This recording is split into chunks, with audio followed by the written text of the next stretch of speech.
የነቢያት አስተምህሮ፣ የነቢያት ልመና፣ የነቢያት ጸሎት፣ የነቢያት ርኅራኄ፣ የነቢያት ልግስና፣ የነቢያት ሐዘኔታ፣ የነቢያት ምልጃ ማለት ነው። የነቢያት አስተብቆት ማለት ነው። የነቢያት በእግዚአብሔር ፊት መቆም ዓላማው ምንድን ነው? ከዛ ቀጥሎ ደግሞ የጌታ ጸሎት ዓላማው ምንድን ነው? ከዚያ ቀጥሎ ደግሞ የሐዋርያት የክርስቲያኖች አጠቃላይ አስተምህሮ ምልጃ ዓላማው ምንድን ነው? ይህን ማሳየት ነው። ለምን ነው እንደዚህ አይነት ነገሮችን ማሳየት የሚያስፈልገው ቢባል ቤተክርስቲያን እያንዳንዱ ነገር የምታደርገው በምክንያት ነው። ከመዳን አንጻር፣ ከነፍስ ጥቅም አንጻር ነው። የቤተክርስቲያን አገልግሎት የሚሰላው ከነፍስ ጥቅም አንጻር ነው፣ ከስጋ ጥቅም አንጻር አይደለም። ቤተክርስቲያን አገልግሎት ነፍስን ምን ይጠቅማል? ስጋን አይደለም። ስጋ ሁለተኛ ነው። ለነፍስ ምን ይረባታል? ምን ይጠቅማታል? ለሰዎች ምን ይጠቅማል? ለእናንተ ምን ይጠቅማል? ለሚመናን ምን ይጠቅማል? ለትውልዱ ምን ይጠቅማል ተብሎ ነው የሚሰላው። ዝም ብሎ የሚደረግ ነገር የለም። ለዚህ ነው ይቺ ቤተ ክርስቲያን ከዘመን ጋር የማትጓዘው። ለዛ ከዘመን ጋር የማትጓዘው ብዙ ወጣቶች ቤተ ክርስቲያኒቱ እናንተ እንድትዋጃችሁ ትፈልጋላችሁ። ይቺ ቤተ ክርስቲያን ወጣቶችን አትዋጅም ማለት ግን አይደለም። ግን ይቺ ቤተ ክርስቲያን ወጣቶችን ብቻ ተከትላ ለወጣቶች ብቻ ብትሰራ ትወድቃለች። ቤተ ክርስቲያን ብቻ ነው ያልኩት። ለወጣቶች አትሰራም አይደለም እያልኩ ያለሁት። የዕጣኗ መዓዛ፣ የዕጣኗ ሽታ ይቀራል። የማህሌቱ ስርዓት ይቀራል። የካህናቱ አገልግሎት የሚታየው የሚደመጠው አገልግሎት እሱ ይቀራል። ቤተ ክርስቲያኒቷ የሚታይ አገልግሎት ብቻ አይደለም ያላት፣ የሚዳሰስ አገልግሎት፣ የሚሸት አገልግሎት ነው ያላት። ይህን አገልግሎት መጠበቅ አለባት እንጂ አንተን የምትከተል ከሆነ ኳስ ማሳየት አለባት። ጉባኤውን ትታ፣ ወንጌሏን ትታ፣ ቅዳሴውን ትታ አንተን የምትዋጅ ከሆነች ቤተክርስቲያን ለ3 ሰዓት መቀደስ የለባትም። አንተ እንደምትወደው ቲክቶክ ላይ የ3 ደቂቃ ትምህርት አይተ ደስ እንደሚል በ3 ደቂቃ ውስጥ አጠናቃ አሜን ብላ ማሰናበት አለባት ማለት ነው እናንተን ከዋጀች። ምክንያቱም ይሄ ወጣት አብዛኛው ሰነፍ ነው። እንደሚታወቀው ብዙ ሾርት ከት ይወዳል። አጭር ትምህርት ይወዳል፣ አጭር ዝማሬ ይወዳል፣ አጭር ማህሌት ይወዳል፣ አጭር ቅዳሴ ይወዳል፣ በአጭር ሀብታም መሆን ይወዳል፣ በአጭሩ ዲግሪውን መያዝ ይፈልጋል። በጣም ብዙ ነገሮች በአጭር ማጠናቀቅ እንፈልጋለን። ለዚህች ዓለም ያለቻት ተስፋ ይቺ ቤተክርስቲያን ብቻ ናት። የጥንቱን ጠብቃ፣ የቀድሞውን ጠብቃ፣ የተቋረጠውን በአባቶችና በልጆች መካከል የተቋረጠውን ዘመን እየቀጠለች ድልድይ ሁና የምታገናኝ ይቺ ቤተክርስቲያን ብቻ ናት። ሐዋርያትን ከነቢያት ጋር፣ እኛን ከመምህራን ጋር፣ ከሊቃውንት ጋር የምታገናኘን፣ ከሐዋርያት ጋር የምታገናኘን እንኳን ከምድራውያኑ ይቅርና ከሰማይ መላእክት ጋር የምታገናኝን ይቺ ቤተክርስቲያን ብቻ ናት። ክብርና ምስጋና በእውነት ለአምላካችን ይሁን። ይቺን ቤተክርስቲያን የሰጠን አምላክ ሰቆቃው ኤርምያስ የሚባለው የኤርምያስ ለቅሶ፣ የኤርምያስ ሕልማ የሚባለውን የደረሰው ከዛ በኋላ ነው። ይሄን ካየ በኋላ ስለ ጌታው መምጣትና እንዴት እንደሚሰቃይ እያሰበ አስቀድሞ ኤርምያስ እንባውን እያፈሰሰ በእንባው ይጽፍ ነበር። የነቢያት አስተምህሮ የሚባለው የነቢያት እንባ፣ የነቢያት ጸሎት የሚባለው ይሄ እያዩት ቅዱስ ጳውሎስ እንዲህ ብሎ እንደገለጠው እምርሁቅሰ ርእይዎ ወተአምህዎ ርእይዋ ወተአምህዋ ሚላል። ከሩቅ አዩት፣ ተሳለሙት፣ እጅ ነሱት። ከሩቅ ሩቅ ዘመን፣ ሩቅ ዓመት፣ ሩቅ ጊዜ ሞት ከልክሏቸው በመሃል ግን ደግሞ በትንቢት መነጽር እየተመለከቱት እያደነቁ አንዳንዶቹ እያለቀሱ ተመልክተውታል። መናፈቅ የነቢያት አስተምህሮ የሚባለው ይሄ። ነቢያት እንደዛ ናቸው። ሲወጡ ባዶ ሆዳቸውን ይወጣሉ ማለት ልጅነት ሳይኖራቸው ይወጣሉ። ከዛስ ቀኑን ሙሉ ጭቃ ውስጥ እየወደቀ እየተላወሰ እሾህ እየወጋው እንቅፋት እየመታው ዝናብ ላዩ ላይ እየወረደበት እንደሚውል ነቢያትም ቀኑን ሙሉ ትንቢት እየተናገሩ ይውላሉ። ዲያብሎስ ይጠብቃቸዋል። ከዲያብሎስ ጋር ይታገላሉ፣ ከሰይጣን ጋር ይታገላሉ። ፍዳ ውስጥ ናቸው፣ ሞት ውስጥ ናቸው፣ ጨለማ ውስጥ ናቸው፣ መከራ ውስጥ ናቸው። ስለዚህ ጨለማ ውስጥ ሆነው ነው የሚውሉት ነቢያት። ብርሃኑን ወደፊት ቢመለከቱ ነቢያት ገነት አልገቡም። እስከ መቼ? ክርስቶስ ሰላም ለኩልክሙ ብሎ በዕለተ ዓርብ ከሲኦል ነፍሳቸውን እስኪያወጣቸው ድረስ ነፍሳቸው የነበረችው ሲኦል ውስጥ ነው። ግን ሲኦል ውስጥ የእግዚአብሔር እጅ እንደ ድንኳን ሆና ከመከራ ከልላቸው ነበር። ነቢያትን፣ አብርሃምን፣ ይስሐቅን፣ ያዕቆብን፣ ሌሎቹን ደጋጎቹን። ግን ሲኦል ውስጥ ነበሩ፣ ገነት አልገቡ። ስለዚህ ራሳቸው ጎመን ነበር፣ ራሳቸው አሉማ ነበር፣ ራሳቸው ቅጠል ነበር። ሐዋርያት የበጋ ገበሬ ይባላሉ። የበጋ ገበሬ እህሉ ደርሷል። ጧት ላይ የፈለገውን ቁርሱን በልቶ ይወጣል። ምሳ ሰዓት ላይ ምሳ ይመጣለታል። ማታ ሲመለስ መጀመሪያ ቆሎ ይበላል። ከዚያ ቀጥሎ የሚጠጣ ይቀርብለታል። ከዚያ ቀጥሎ ደግሞ ራት ይቀርብለታል። ሐዋርያት በልጅነት ሆነው ነው የሰበኩት። ሐዋርያት ስጋው ደሙ ራት አላቸው። ሐዋርያት የጌታ ስጋ የጌታ ደም ራት አላቸው። ሐዋርያት የእግዚአብሔር ልጅ የመባል ስልጣን አላቸው። እግዚአብሔርን አባት የማለት ስልጣን አላቸው። ስለዚህ ሐዋርያት የበጋ ገበሬ ይባላሉ። የነቢያት አስተምህሮ ግን በስቃይ ውስጥ ነበር። ክርስቶስን መናፈቅ ነበር። ይሄ የነቢያት አስተምህሮ ይባላል ባጭሩ። ሁለተኛው የጌታ አስተምህሮ የጌታ ጸሎት ነው። ጌታ የጸለየው ለምንድን ነው? የዮሐንስ ወንጌል ምዕራፍ 17 ሙሉ የጌታ አስተምህሮ ተብሎ ነው የሚጠራው። አስተብቆት ይባላል። የጌታ ጸሎት ይባላል። እስኪ በሉ የጌታ በሉ ጸሎት። የማን ጸሎት አልኳችሁ?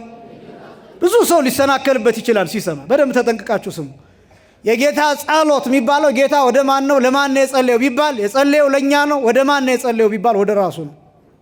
ለምን ጸለየ ቢባል አብነት መሆን፣ አራያ ለመሆን፣ ምሳሌ ለመሆን። ጌታ ኃጢአት ከሆነው ነገር ውጪ ምን ከሆነው ነገር ውጪ አልኳችሁ? ኃጢአት ከሆነው ነገር ውጪ ሰው የሰራውን ሁሉ ምን ብሏል? ሰርቷል። መጸለይ ኃጢአት ነው አይደለም። ኃጢአት ካልሆነ ክርስቶስ በምድር ላይ ያልሰራው ምንም ነገር የለም። የኛ ሊቃውንት የሚያስቀምጧቸው ወሆሮን እግዚእ ለሐምስ ግብራት የሚባሉ 5 ነገሮች አሉ ጌታ ያደረጋቸው። የመጀመሪያው ተአምኖ ኃጣው የሚባል፣ ሁለተኛው ጥምቀት የሚባል፣ ሶስተኛው ተባሂቶ የሚባል፣ አራተኛው ምንኩስና የሚባል፣ አምስተኛው ሰማዕትነት የሚባል። እነዚህ 5 ነገሮች ጌታ ያደረጋቸው ናቸው። ወሆሮን እግዚእ ለሐምስ ግብራት ማለት ጌታ 5ቱን ስራዎች ሰራቸው፣ ሄደባቸው፣ ተጓዘባቸው ማለት ነው።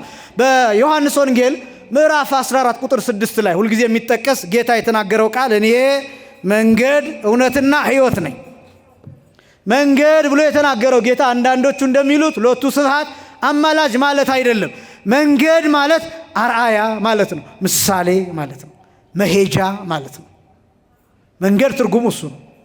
መንገድ የምትደርሱበትን ቦታ አስባችሁ የምትጓዙበት እንደሆነ ሁሉ ክርስቶስ ያደረገውን ስራ በሙሉ እኛ እያደረግን የምንጓዝበት ነው። አርአያነቱ፣ ምሳሌነቱ፣ መምህርነቱ፣ አብነትነቱ መንገድ ተብሎ ይጠራል። ከዛስ ቀጥሎ ራሱ ሕይወት እውነት እንደሆነ ያ መንገድ የሚያደርሰው ወዴት ነው ቢባል ወደ ራሱ ነው የሚያደርሰው። ምክንያቱም ራሱ እውነት ነው፣ ራሱ ሕይወት ነው። ስለዚህ መንገድ የሚባለው ራሱ ነው። ክርስቶስ የሰራልን ስራ ያሳየን አብነት፣ እግር ማጠቡ፣ ሰማዕትነቱ፣ ጥምቀቱ፣ ተባይቶ እዚህ መንገድ ይባላል። ደግሞ አለው እንዳትሰናከሉ በደንብ ስሙኝ። በዮሐንስ ፊት ክርስቶስ ለመጠመቅ ሲቀርብ ኃጢአታቸውን ከሚናዘዙት ሰዎች እንደ አንዱ ሆኖ ነው የቀረበው። የማቴዎስ ወንጌል ምዕራፍ 3 ቁጥር 5 ጀምሮ እንዲህ የሚል ቃል ታገኛላችሁ። ወያጠምቆሙ በፈለገ ዮርዳኖስ እንዘ ይታመኑ ኃጣውኢሆሙ ይላል ወንጌል። ዮሐንስ ያጠምቃቸው ነበር። በምንድን ነበር የሚያጠምቃቸው? እንዴት ነበር የሚያጠምቃቸው ቢባል ኃጢአታቸውን እየተናዘዙ። ምናቸውን እየተናዘዙ?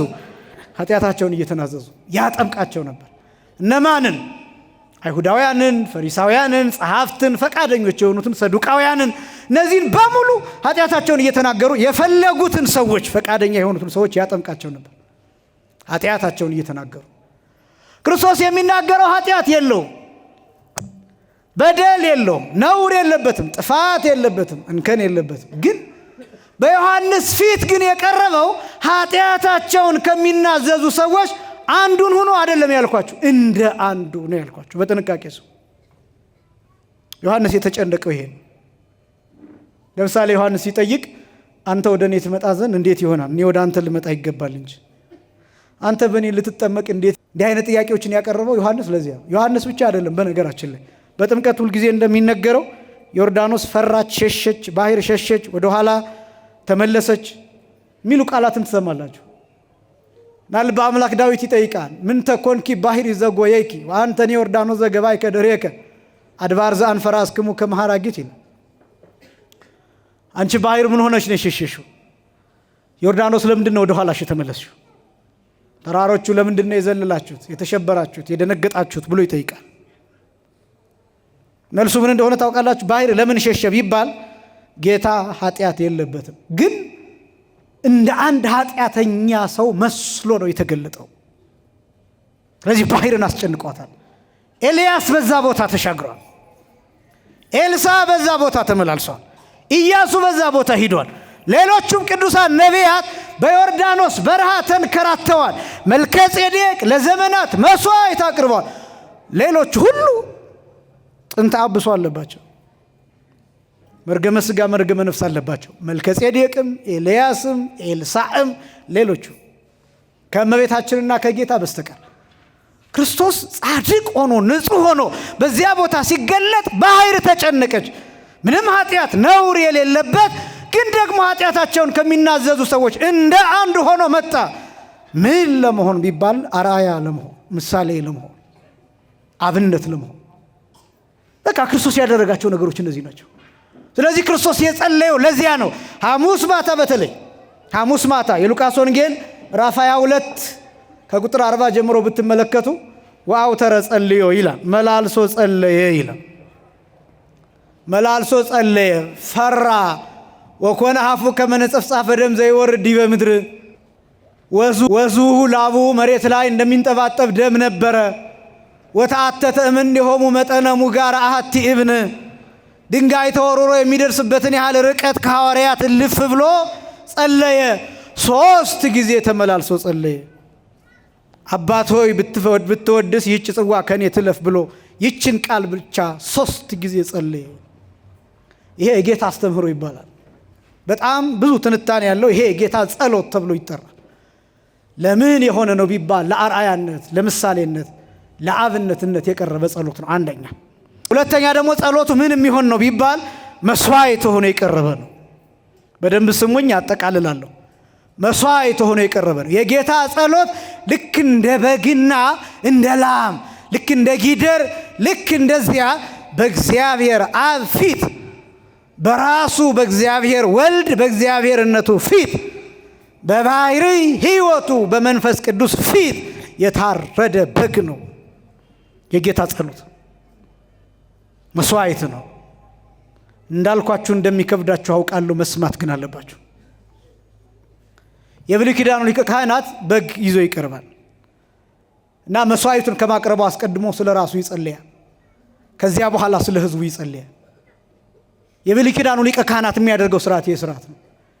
የብሉይ ኪዳኑ ሊቀ ካህናት ወደ ቅድስተ ቅዱሳን የሚገባው በዓመት አንድ ጊዜ ነው።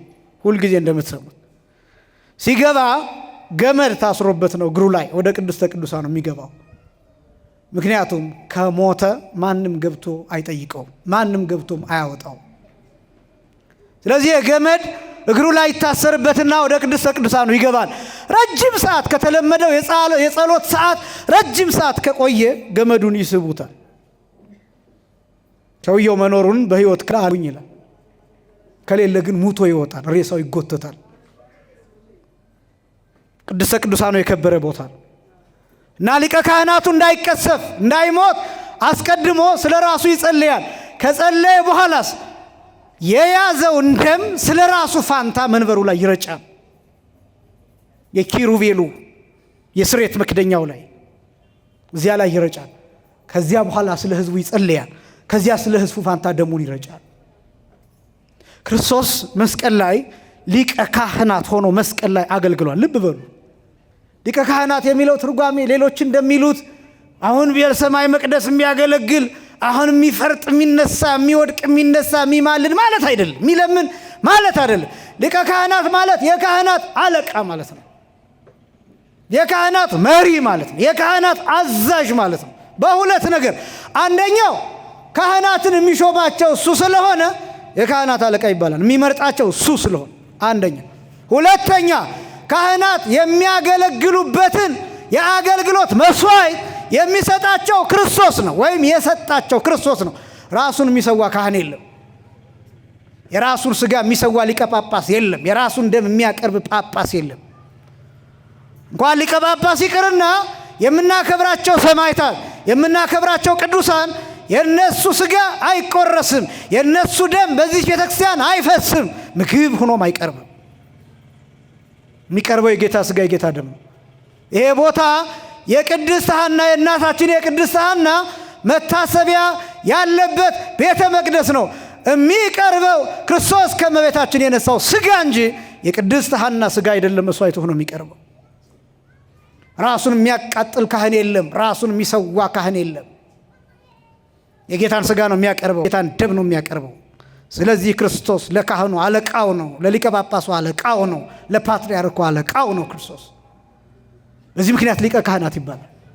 አስቀድሞ ለዚህ አምሳል መርገፍ የሚሆነውን መስዋዕቱን ከእንባ ጋር ክርስቶስ ሐሙስ ምሽት አቀረበው። ክብርና ምስጋና ለስም አጠራሩ ይሁን፣ አመስግኑት። ይሄ የጌታ አስተምህሮ ይባላል። ሶስተኛው የሐዋርያት አጠቃላይ ክርስቲያኖች ሁሉ አስተምህሮ የሚባለው ይሄ ባጭሩ ለማስቀመጥ ጸሎት ማለት ነው። ጸሎት መጸለይ ማለት ከእግዚአብሔር ጋር መነጋገር ማለት ነው። በብዙ አይነት መልኩ ሊተረጎም ይችላል አስተምህሮ። አንደኛው በህብረት የሚደረገው ነው። ለምሳሌ ማህሌቱ፣ የሰዓታቱ፣ የቅዳሴው እነዚህ በሙሉ አስተምህሮዎች ናቸው። አስተምህሮተው ልመና፣ ጸሎት፣ ምልጃ እየተባለ ነው የሚጠራው። በቅዳሴው ሰዓት እንደምታስታውሱት በእንተ ቅድሳት ሲነበብ ስለ አዝርዕት፣ ስለ አትክልት፣ ስለ እጽዋት ሌላው ቀርቶ የወንዙን ውሃ ሙላልን ብላ ትለምናለች ይህች ቤተክርስቲያን።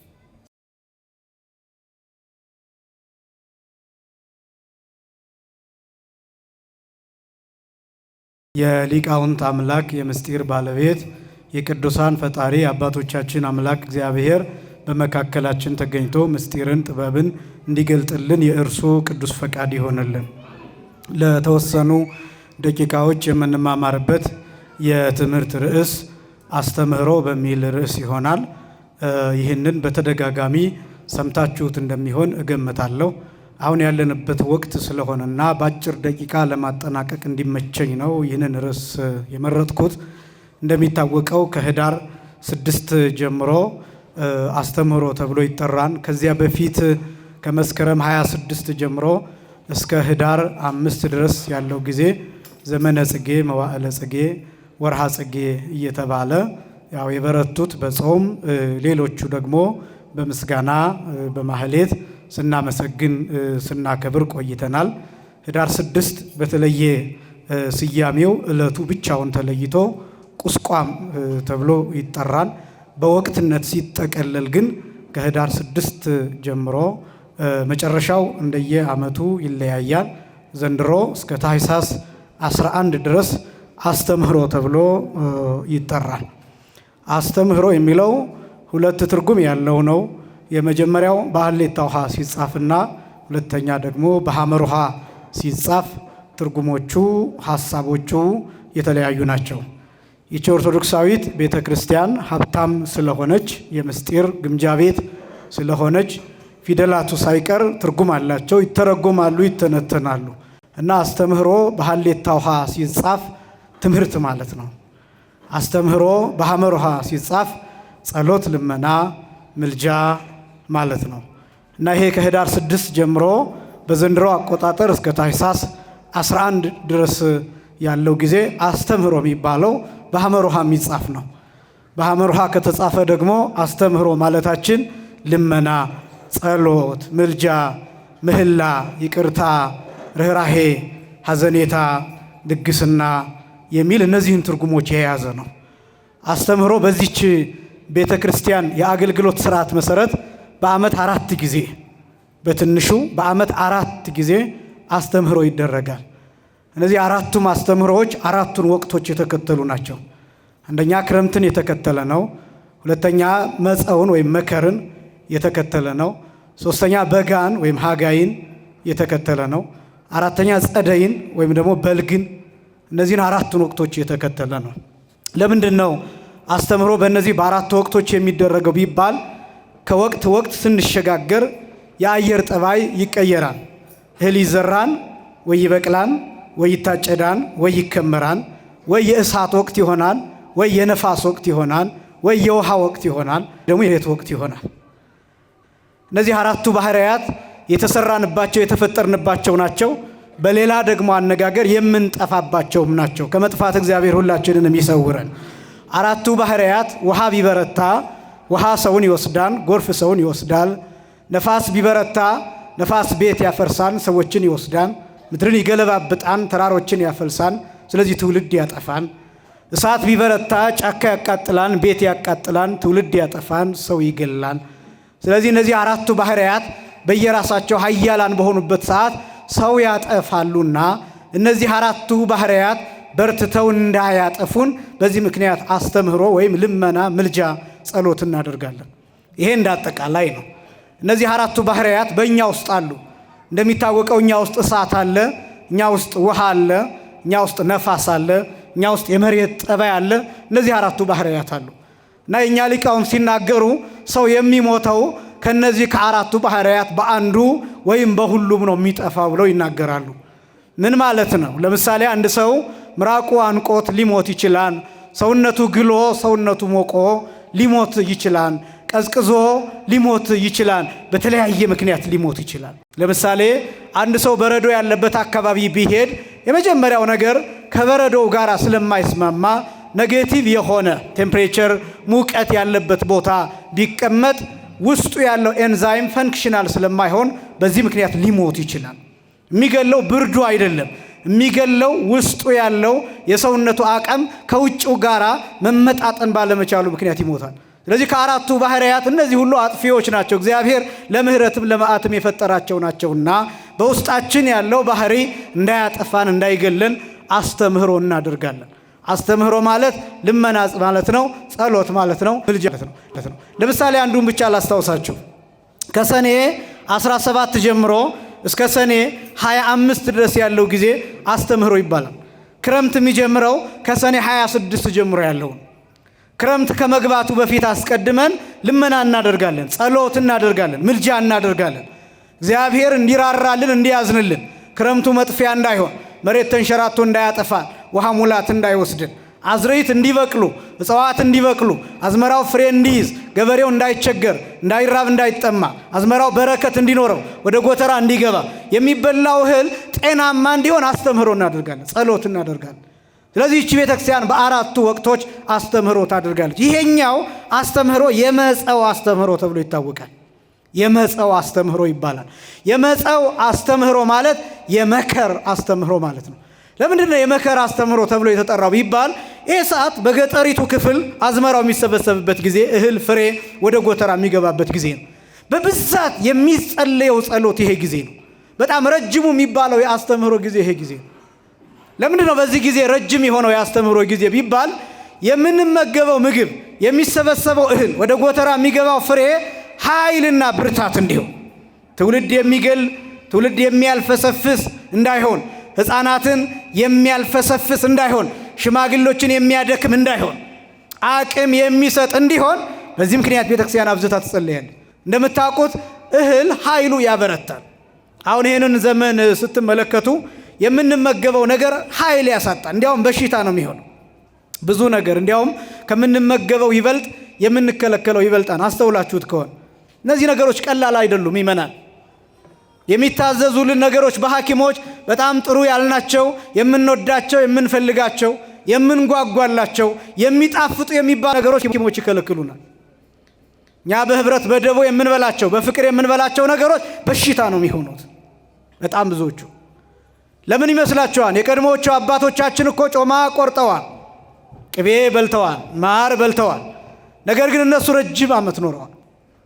እነዚያ ሰዎች የተመገቡት ምግብ እንዲስማማቸው የሆነበት ምክንያት ስለሚመገቡት ምግብ አስቀድመው ጸሎት ያደርጋሉ።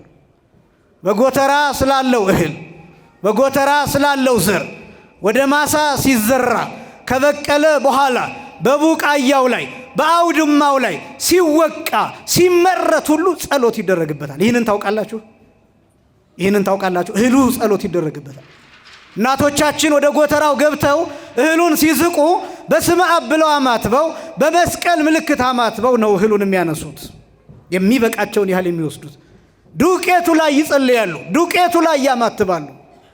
እያንዳንዱ ነገር ላይ ስመ እግዚአብሔር ይጠራል። ማዕዱ ሲቀርብ ጸሎት ይጸለያል። ሲያልቅ ደግሞ ስብሐት ለአብ፣ ስብሐት ለወልድ፣ ስብሐት ለመንፈስ ቅዱስ ተብሎ እግዚአብሔር ይመሰገናል። የእግዚአብሔር ስም ያርፍበታል። በዚህ ምክንያት የምንመገበው ምግብ ኃይል ይሆናል፣ ጽን ይሆናል፣ ብርታት ይሆናል፣ በሽታ አይሆንም፣ እድሜ ይሰጣል። ለምንድን ነው ከኛ ይልቅ እኛ የተመጣጠነ የሚባል ምግብ እየተመገብን በገዳም በባዶ እግሩ የሚሄደው በ24 ሰዓት አንድ ጊዜ ብቻ ጥር የሚበላው መነኩሴ ከኛ በላይ እድሜ የሚኖረው ለምንድን ነው? ብርቱ የሚሆነው፣ ጠንካራ የሚሆነው፣ ኃይለኛ የሚሆነው፣ በእግሩ ብዙ የሚጓዘው፣ ብዙ ሸክም ተሸክሞ ለዛው ተራራ የሚወጣው፣ ገደል የሚወጣው፣ የሚወረወረው መንፈሳዊነቱ ብቻ እንዳይመስላችሁ፣ አመጋገቡ፣ ትህርምቱ አያግበሰብስም። ይሄ ብቻማ አይደለም፣ ይጸልይበታል። 5 ጥሬ ቆጥሮ መዳፉ ላይ አድርጎ የእግዚአብሔርን ስም ይጠራበታል። የሚጠጣውን ውሃ፣ ጥርኝ ውሃ፣ እፍኝ ውሃ አስቀድሞ የእግዚአብሔርን ስም ይጠራበታል። ኃይል ይሆነዋል። ኤልያስ እንደምታውቁት በብሉይ ኪዳን አንድ ጊዜ በተመገበው 40 ቀን ቆይቷል። 40 ቀን። ሙሴም እንዲሁ። ለምንድን ነው እንደዚህ የሆነው ቢባል የእግዚአብሔርን ስም እየጠሩ ስለሆነ። የእግዚአብሔርን ስም መጥራት ኃይል እንድናገኝ ያደርጋል፣ ጉልበት እንድናገኝ ያደርጋል፣ አቅም እንድናገኝ ያደርጋል። አስተምህሮ የሚደረግበት ምክንያት ይሄ ነው። አዝመራው ላይ፣ ፍሬው ላይ፣ እህሉ ላይ፣ ወቅቱ ላይ የሚጸለየው ለዚህ ነው። ስለዚህ አስተምህሮ በዚህ ወቅት ብዙ ሆኖ የሚጸለየው ለዛ ነው። የጎተራው እህል ላይ፣ የምንመገበው ምግብ ላይ፣ ማሳው ላይ፣ አዝመራው ላይ፣ ሰብሉ ላይ፣ ፍሬው ላይ የሚጸለይን ጸሎት የተመለከተ ነው። ከህዳር 6 ጀምሮ እስከ ታኅሳስ 11 ድረስ አስተምህሮ ተብሎ ይጠራል። ይሄ አስተምህሮ የሚለው በ3 ይከፈላል በዋናነት። የመጀመሪያው የነቢያት አስተምህሮ ነው። ሁለተኛው የጌታ አስተምህሮ፣ ሶስተኛው ደግሞ የሐዋርያት ወይም የክርስቲያኖች አስተምህሮ።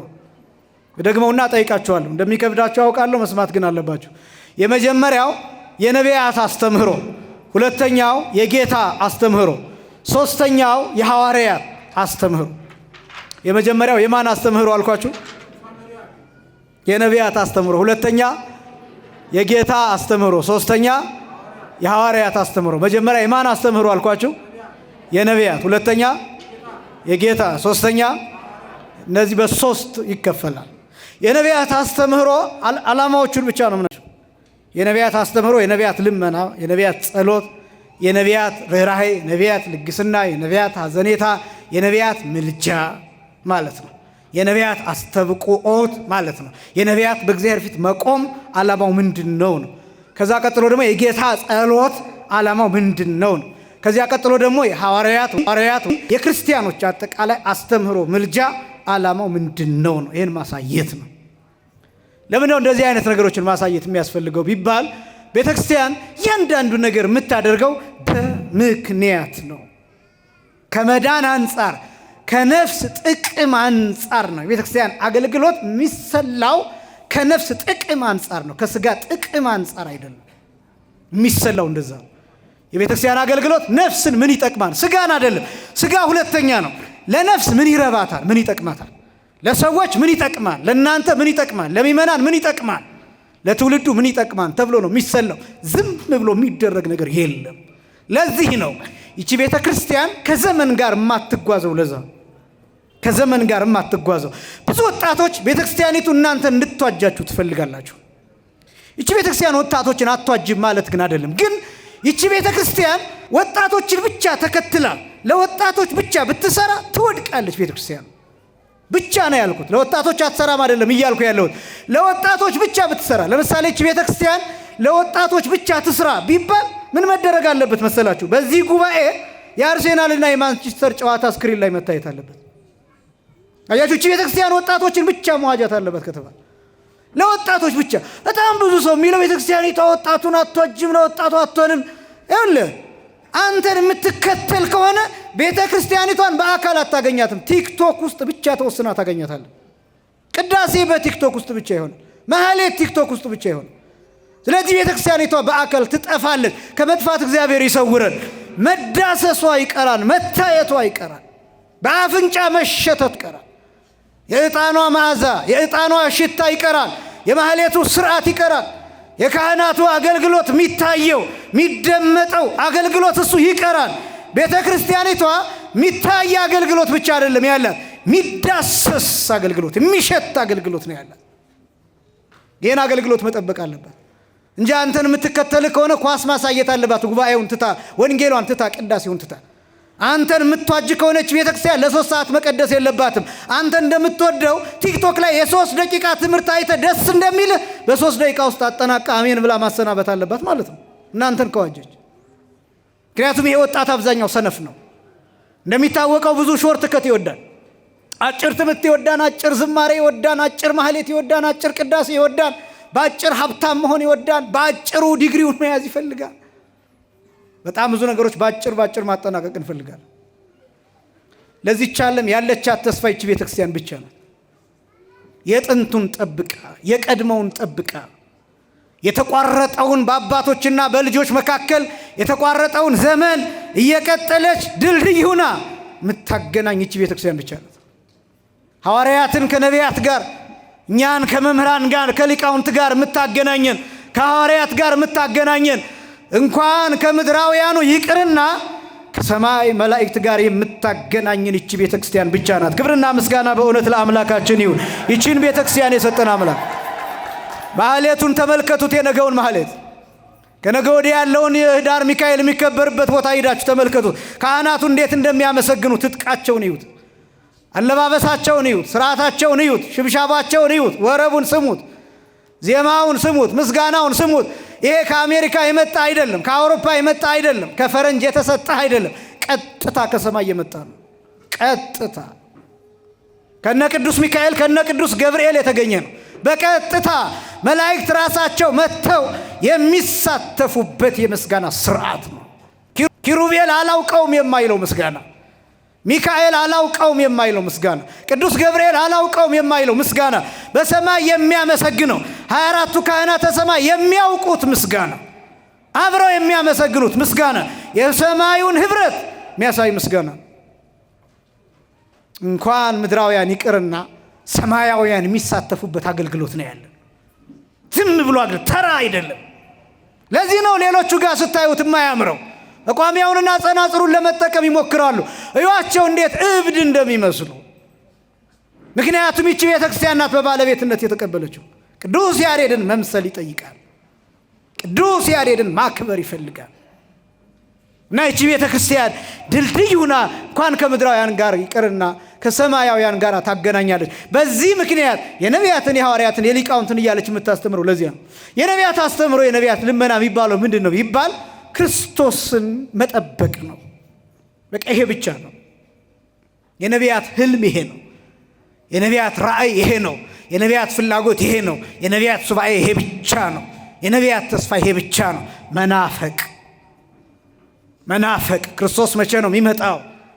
መስቀል ላይ ስጋ የሚቆርሰው ደም የሚያፈሰው ራቁቱን የሚሰቀለው ያንዳንዶቹ የነቢያት ያንዳንዶቹ ፍላጎታቸው ክርስቶስን ከመናፈቃቸው የተነሳ ለአንዳንዶቹ ተሰቅሎ ታይቷቸዋል ክርስቶስ። ለምሳሌ እንደ ኤርምያስ ላሉት እንዲያውም ነቢዩ ኤርምያስ ክርስቶስን ተሰቅሎ አይቶት 3 ቀን ሬሳ ሆኗል። 3 ቀን ሙቷን ስላችሁ ነፍሱ ከስጋው ተለይቶ አይደለም። ነፍሱ ከስጋው ጋር ሆና ስጋው ለ3 ቀናት የማይንቀሳቀስ ሬሳ ሆኖ ማይናገር ማይጋገር ሆኖ ለ3 ቀናት በድን ሆኖ ቆይቷል። እና 3 ቀን ሲቆይባቸው ደቀ መዛሙርቱ ሊቀብሩት ይዘውት ሊሄዱ ሲሉ ይትቅብርዎ እስመ ሀለወት ነፍሱ በላዕሌሁ፣ እንዳትቀብሩት ነፍሱ አለች የሚል ድምፅ ከአካሉ ተሰማ።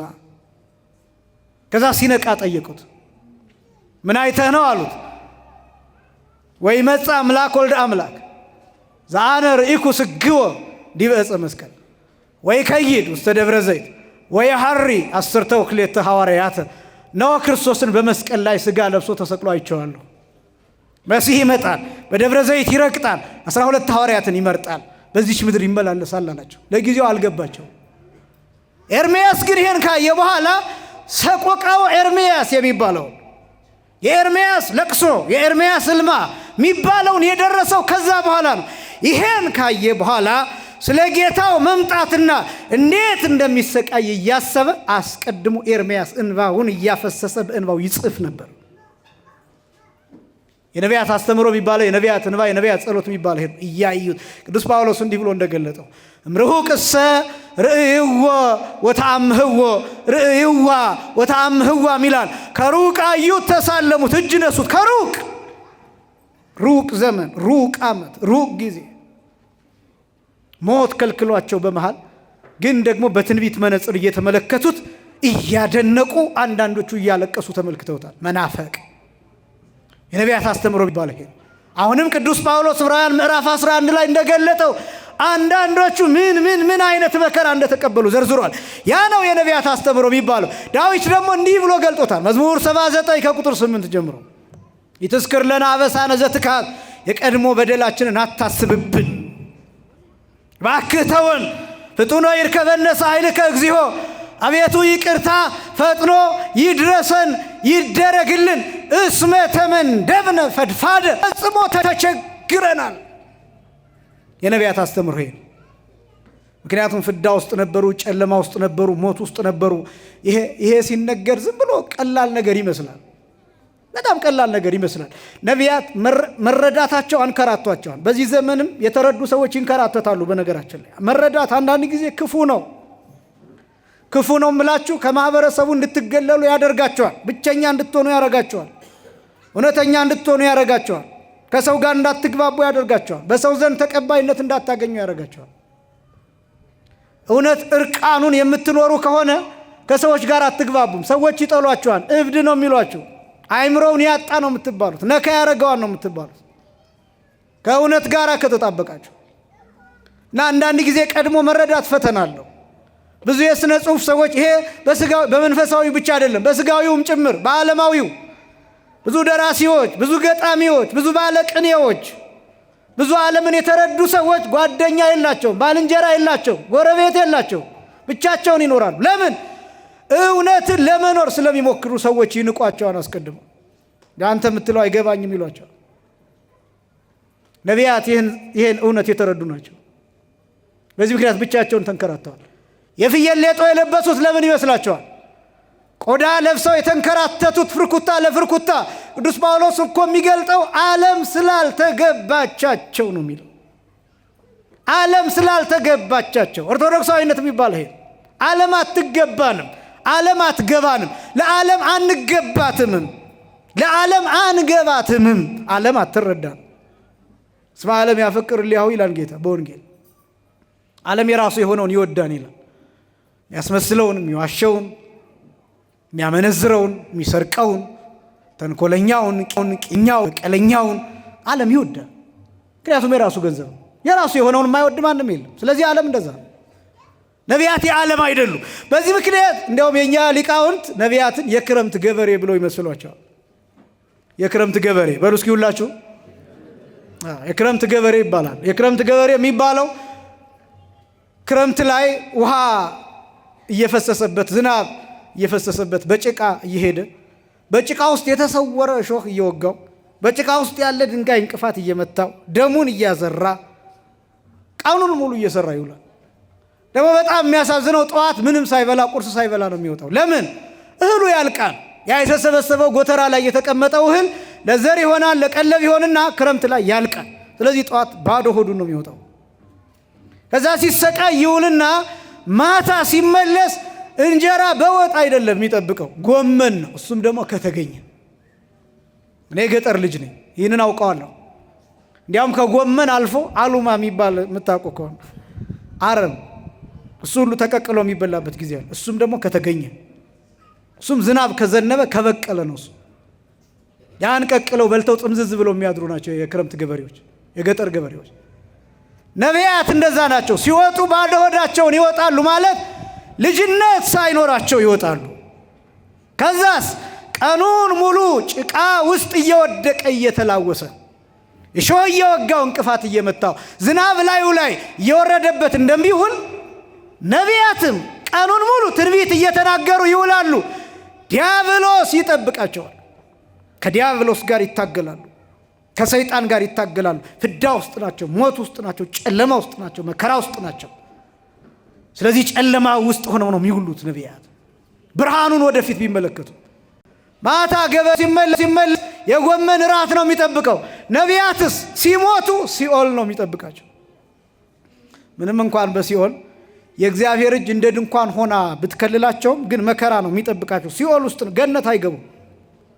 ነቢያት ገነት አልገቡም። እስከ መቼ? ክርስቶስ ሰላም ለኩልክሙ ብሎ በዕለተ ዓርብ ከሲኦል ነፍሳቸውን እስኪያወጣቸው ድረስ ነፍሳቸው የነበረችው ሲኦል ውስጥ ነው። ግን ሲኦል ውስጥ የእግዚአብሔር እጅ እንደ ድንኳን ሆና ከመከራ ከልላቸው ነበር። ነቢያትን፣ አብርሃምን፣ ይስሐቅን፣ ያዕቆብን፣ ሌሎቹን ደጋጎቹን። ግን ሲኦል ውስጥ ነበሩ፣ ገነት አልገቡ። ስለዚህ ራታቸው ጎመን ነበር፣ ራታቸው አሉማ ነበር፣ ራታቸው ቅጠል ነበር። ሐዋርያት የበጋ ገበሬ ይባላሉ። የበጋ ገበሬ እህሉ ደርሷል። ጧት ላይ የፈለገውን ቁርሱን በልቶ ይወጣል።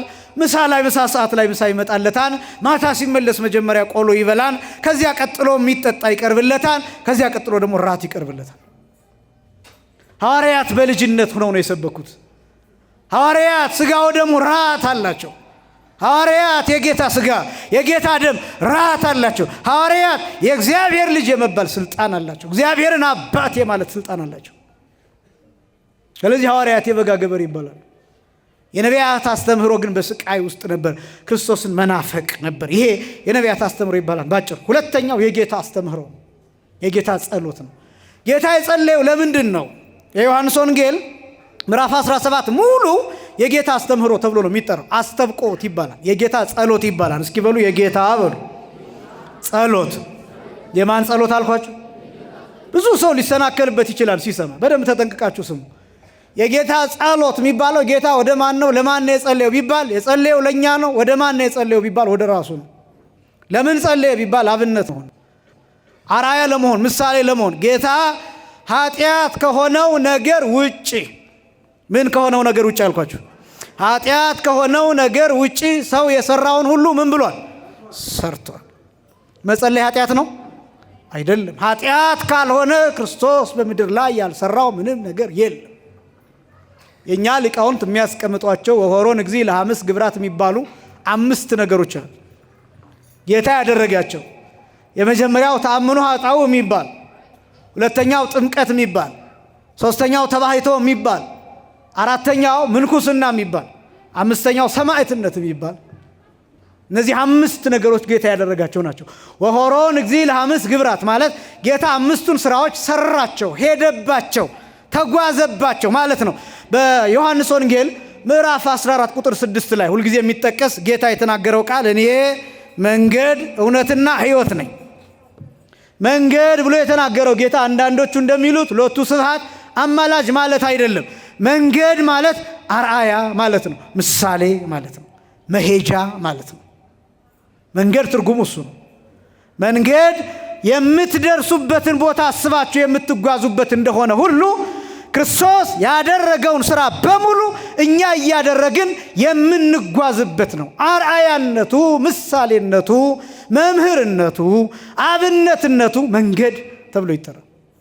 ከዛስ ቀጥሎ ራሱ ሕይወት እውነት እንደሆነ ያ መንገድ የሚያደርሰው ወዴት ነው ቢባል ወደ ራሱ ነው የሚያደርሰው። ምክንያቱም ራሱ እውነት ነው፣ ራሱ ሕይወት ነው። ስለዚህ መንገድ የሚባለው ራሱ ክርስቶስ የሰራልን ስራ ያሳየን አብነት፣ እግር ማጠቡ፣ ሰማዕትነቱ፣ ጥምቀቱ፣ ተባይቶ እነዚህ መንገድ ይባላል። ለምሳሌ ተአምኖ ኃጣው የሚለውን አንዱን ብቻ ላንሳላችሁ። ተአምኖ ኃጣው ማለት ኃጢአትን መታመን ማለት ነው። እስኪ በሉ ኃጢአትን በሉ መታመን፣ ወይም በሌላ አገላለጥ ኃጢአትን መናዘዝ ማለት ነው። እኛ ንስሐ የምንገባበት ስርዓት ማለት ነው። ክርስቶስ ኃጢአት የለበትም። ምን የለበትም አልኳቸው? ኃጢአት የለበትም። ግን በካህኑ በሌዋዊው በዘካርያስ ልጅ በዮሐንስ መጥምቅ ፊት ክርስቶስ ምን ሆኖ እንደቀረበ ታውቃላችሁ? ኃጢአታቸውን ከሚናዘዙ እንደ አንዱ። ደግሞ አለው እንዳትሰናከሉ በደንብ ስሙኝ። በዮሐንስ ፊት ክርስቶስ ለመጠመቅ ሲቀርብ ኃጢአታቸውን ከሚናዘዙት ሰዎች እንደ አንዱ ሆኖ ነው የቀረበው። የማቴዎስ ወንጌል ምዕራፍ 3 ቁጥር 5 ጀምሮ እንዲህ የሚል ቃል ታገኛላችሁ። ወያጠምቆሙ በፈለገ ዮርዳኖስ እንዘ ይታመኑ ኃጣውኢሆሙ ይላል ወንጌል። ዮሐንስ ያጠምቃቸው ነበር። በምንድን ነበር የሚያጠምቃቸው? እንዴት ነበር የሚያጠምቃቸው ቢባል ኃጢአታቸውን እየተናዘዙ። ምናቸውን እየተናዘዙ? ኃጢአታቸውን እየተናዘዙ ያጠምቃቸው ነበር። እነማንን? አይሁዳውያንን፣ ፈሪሳውያንን፣ ጸሐፍትን፣ ፈቃደኞች የሆኑትን ሰዱቃውያንን፣ እነዚህን በሙሉ ኃጢአታቸውን እየተናገሩ የፈለጉትን ሰዎች ፈቃደኛ የሆኑትን ሰዎች ያጠምቃቸው ነበር። ኃጢአታቸውን እየተናገሩ ክርስቶስ የሚናገረው ኃጢአት የለውም፣ በደል የለውም፣ ነውር የለበትም፣ ጥፋት የለበትም፣ እንከን የለበትም። ግን በዮሐንስ ፊት ግን የቀረበው ኃጢአታቸውን ከሚናዘዙ ሰዎች አንዱን ሆኖ አይደለም ያልኳችሁ፣ እንደ አንዱ ነው ያልኳችሁ። በጥንቃቄ ሰው ዮሐንስ የተጨነቀው ይሄ ነው። ለምሳሌ ዮሐንስ ሲጠይቅ አንተ ወደ እኔ ትመጣ ዘንድ እንዴት ይሆናል? እኔ ወደ አንተ ልመጣ ይገባል እንጂ አንተ በእኔ ልትጠመቅ እንዲህ አይነት ጥያቄዎችን ያቀረበው ዮሐንስ ለዚያ ነው። ዮሐንስ ብቻ አይደለም። በነገራችን ላይ በጥምቀት ሁልጊዜ እንደሚነገረው ዮርዳኖስ ፈራች፣ ሸሸች፣ ባህር ሸሸች፣ ወደኋላ ተመለሰች የሚሉ ቃላትን ትሰማላችሁ። ናልባ አምላክ ዳዊት ይጠይቃል፣ ምን ተኮንኪ ባህር ዘጎየኪ ወአንተኒ ዮርዳኖስ ዘገባይ ከደሬከ አድባር ዘአንፈራስክሙ ከመሃራጊት ይላል። አንቺ ባህር ምን ሆነሽ ነው የሸሸሽው? ዮርዳኖስ ለምንድን ነው ወደኋላሽ ተመለስሽው? ተራሮቹ ለምንድን ነው የዘለላችሁት፣ የተሸበራችሁት፣ የደነገጣችሁት ብሎ ይጠይቃል። መልሱ ምን እንደሆነ ታውቃላችሁ? ባህር ለምን ሸሸ ቢባል ጌታ ኃጢአት የለበትም፣ ግን እንደ አንድ ኃጢአተኛ ሰው መስሎ ነው የተገለጠው። ስለዚህ ባህርን አስጨንቋታል። ኤልያስ በዛ ቦታ ተሻግሯል። ኤልሳ በዛ ቦታ ተመላልሷል። ኢያሱ በዛ ቦታ ሂዷል። ሌሎቹም ቅዱሳን ነቢያት በዮርዳኖስ በረሃ ተንከራተዋል። መልከጼዴቅ ለዘመናት መስዋዕት አቅርበዋል። ሌሎቹ ሁሉ ጥንተ አብሶ አለባቸው። መርገመ ሥጋ መርገመ ነፍስ አለባቸው። መልከጼዴቅም፣ ኤልያስም፣ ኤልሳዕም ሌሎቹ ከእመቤታችንና ከጌታ በስተቀር ክርስቶስ ጻድቅ ሆኖ ንጹሕ ሆኖ በዚያ ቦታ ሲገለጥ ባህር ተጨነቀች። ምንም ኃጢአት ነውር የሌለበት ግን ደግሞ ኃጢአታቸውን ከሚናዘዙ ሰዎች እንደ አንድ ሆኖ መጣ። ምን ለመሆን ቢባል አርአያ ለመሆን፣ ምሳሌ ለመሆን፣ አብነት ለመሆን። በቃ ክርስቶስ ያደረጋቸው ነገሮች እነዚህ ናቸው። ስለዚህ ክርስቶስ የጸለየው ለዚያ ነው። ሐሙስ ማታ፣ በተለይ ሐሙስ ማታ የሉቃስ ወንጌል ምዕራፍ 22 ከቁጥር 40 ጀምሮ ብትመለከቱ ወአውተረ ጸልዮ ይላል። መላልሶ ጸለየ ይላል። መላልሶ ጸለየ፣ ፈራ። ወኮነ ሀፉ ከመነጸፍጻፈ ደም ዘይወርድ ዲበ ምድር፣ ወዙሁ ላቡ መሬት ላይ እንደሚንጠባጠብ ደም ነበረ። ወተአተተ እምኔሆሙ መጠነ ሙጋር አሐቲ እብን፣ ድንጋይ ተወርውሮ የሚደርስበትን ያህል ርቀት ከሐዋርያት እልፍ ብሎ ጸለየ። 3 ጊዜ ተመላልሶ ጸለየ። አባት ሆይ ብትወድስ ይህች ጽዋ ከኔ ትለፍ ብሎ ይችን ቃል ብቻ 3 ጊዜ ጸለየ። ይሄ የጌታ አስተምህሮ ይባላል። በጣም ብዙ ትንታኔ ያለው ይሄ የጌታ ጸሎት ተብሎ ይጠራል። ለምን የሆነ ነው ቢባል ለአርአያነት፣ ለምሳሌነት፣ ለአብነትነት የቀረበ ጸሎት ነው አንደኛ። ሁለተኛ ደግሞ ጸሎቱ ምን የሚሆን ነው ቢባል መስዋዕት ሆኖ የቀረበ ነው። በደንብ ስሙኝ፣ አጠቃልላለሁ። መስዋዕት ሆኖ የቀረበ ነው። የጌታ ጸሎት ልክ እንደ በግና እንደ ላም፣ ልክ እንደ ጊደር፣ ልክ እንደዚያ በእግዚአብሔር አብ ፊት በራሱ በእግዚአብሔር ወልድ በእግዚአብሔርነቱ ፊት በባሕሪ ሕይወቱ በመንፈስ ቅዱስ ፊት የታረደ በግ ነው የጌታ ጸሎት። መስዋዕት ነው። እንዳልኳችሁ እንደሚከብዳችሁ አውቃለሁ፣ መስማት ግን አለባችሁ። የብሉይ ኪዳኑ ሊቀ ካህናት በግ ይዞ ይቀርባል እና መስዋዕቱን ከማቅረቡ አስቀድሞ ስለ ራሱ ይጸልያል። ከዚያ በኋላ ስለ ሕዝቡ ይጸልያል። የብሉይ ኪዳኑ ሊቀ ካህናት የሚያደርገው ስርዓት ይህ ስርዓት ነው። የብሉይ ኪዳኑ ሊቀ ካህናት ወደ ቅድስተ ቅዱሳን የሚገባው በዓመት አንድ ጊዜ ነው። ሁልጊዜ እንደምትሰሙት ሲገባ ገመድ ታስሮበት ነው እግሩ ላይ ወደ ቅድስተ ቅዱሳን ነው የሚገባው። ምክንያቱም ከሞተ ማንም ገብቶ አይጠይቀውም፣ ማንም ገብቶም አያወጣው። ስለዚህ የገመድ እግሩ ላይ ይታሰርበትና ወደ ቅድስተ ቅዱሳኑ ይገባል። ረጅም ሰዓት ከተለመደው የጸሎት ሰዓት ረጅም ሰዓት ከቆየ ገመዱን ይስቡታል። ሰውየው መኖሩን በሕይወት ካሉኝ ይላል። ከሌለ ግን ሙቶ ይወጣል፣ ሬሳው ይጎተታል።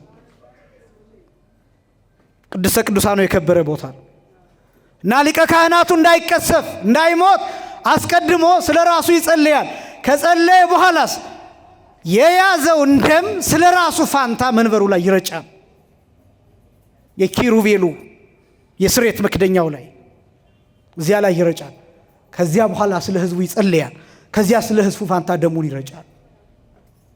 ክርስቶስ መስቀል ላይ ሊቀ ካህናት ሆኖ መስቀል ላይ አገልግሏል። ልብ በሉ። ሊቀ ካህናት የሚለው ትርጓሜ ሌሎች እንደሚሉት አሁን በሰማይ መቅደስ የሚያገለግል አሁን የሚፈርጥ የሚነሳ የሚወድቅ የሚነሳ የሚማልድ ማለት አይደለም። የሚለምን ማለት አይደለም። ሊቀ ካህናት ማለት የካህናት አለቃ ማለት ነው።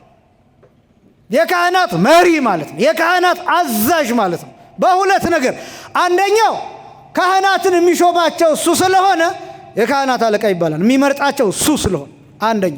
ሁለተኛ ካህናት የሚያገለግሉበትን የአገልግሎት መስዋዕት የሚሰጣቸው ክርስቶስ ነው፣ ወይም የሰጣቸው ክርስቶስ ነው። ራሱን የሚሰዋ ካህን የለም። የራሱን ስጋ የሚሰዋ ሊቀ ጳጳስ የለም። የራሱን ደም የሚያቀርብ ጳጳስ የለም። እንኳን ሊቀ ጳጳስ ይቅርና የምናከብራቸው ሰማዕታት፣ የምናከብራቸው ቅዱሳን የነሱ ስጋ አይቆረስም፣ የነሱ ደም በዚህ ቤተክርስቲያን አይፈስም፣ ምግብ ሆኖም አይቀርብም። የሚቀርበው የጌታ ስጋ የጌታ ደም ነው። ይሄ ቦታ የቅድስት ሐና የእናታችን የቅድስት ሐና መታሰቢያ ያለበት ቤተ መቅደስ ነው። የሚቀርበው ክርስቶስ ከመቤታችን የነሳው ስጋ እንጂ የቅድስት ሐና ስጋ አይደለም መስዋዕት ሆኖ የሚቀርበው። ራሱን የሚያቃጥል ካህን የለም። ራሱን የሚሰዋ ካህን የለም። የጌታን ስጋ ነው የሚያቀርበው፣ ጌታን ደም ነው የሚያቀርበው።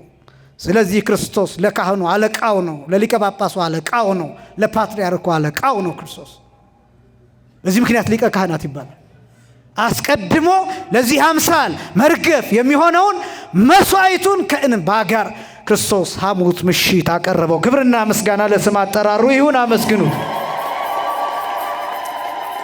ይሄ የጌታ አስተምህሮ ይባላል። ሶስተኛው የሐዋርያት አጠቃላይ ክርስቲያኖች ሁሉ አስተምህሮ የሚባለው ይሄ ባጭሩ ለማስቀመጥ ጸሎት ማለት ነው። ጸሎት መጸለይ ማለት ከእግዚአብሔር ጋር መነጋገር ማለት ነው። በብዙ አይነት መልኩ ሊተረጎም ይችላል አስተምህሮ። አንደኛው በህብረት የሚደረገው ነው።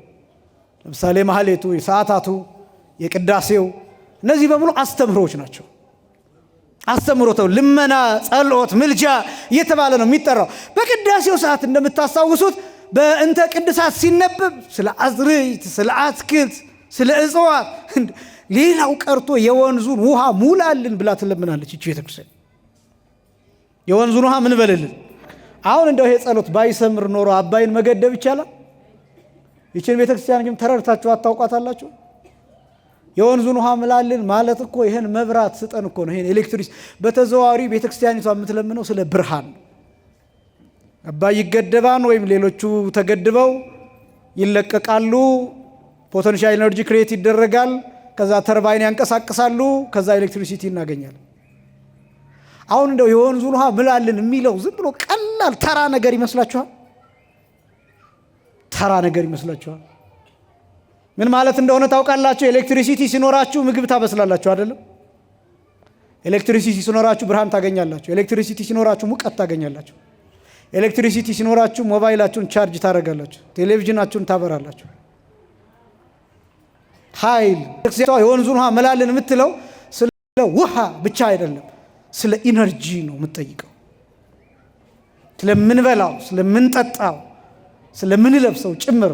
በእውነት ይህች ቤተክርስቲያን ከሀሳብ በላይ ናት። ይህች ቤተክርስቲያን የሰጠን አምላካችን እግዚአብሔር የተመሰገነ ይሁን። አስተምህሮዋ ስለ ዓለምም ጭምር ነውና ጸሎት ያስፈልጋል፣ ምህላ ያስፈልጋል፣ ምልጃ ያስፈልጋል። አጠቃላይ እንዲህ አይነት ኃላፊነቶችን መወጣት ያስፈልጋል። በማህሌቱ መሃል ከበሮ ይዞ መሽከርከር፣ ወረቡን ማለት ይሁን። እነዚህ ነገሮች እንዳሉ ሆነው ግን ጸሎትም ያስፈልገዋል። በነገራችን ላይ የሚጸልይ ሰውም ያስፈልጋል። በየማህሌቱ መሃል ከልብ ይሄ ከውዳሴ ከንቱ የራቀ ከታይታ የወጣ ከዛ ያለፈ የእውነት እግዚአብሔር የሚመሰገንበት ቅዱሳን የሚጠሩበት ወደ ዘፈን የተጠጋ ያልሆነ ወደ ጭፈራና ወደ ዳንስ ወደ ዓለማዊ ሐሳብ የተጠጋ ያልሆነ ንጹሕ ጸሎት፣ ምልጃ፣ ልመና ያለበት አገልግሎት ያስፈልጋል። እሱ ሀገር ይጠብቃል። አምላካችን እግዚአብሔር ልመናችንን ሰምቶ ሀገራችንን እኛን እንዲጠብቀን የእሱ ቅዱስ ፈቃድ ይሆንልን። ያስተማረን የአባቶቻችን አምላክ እግዚአብሔር ይክበር ይመስገን። ወስብሐት ለእግዚአብሔር።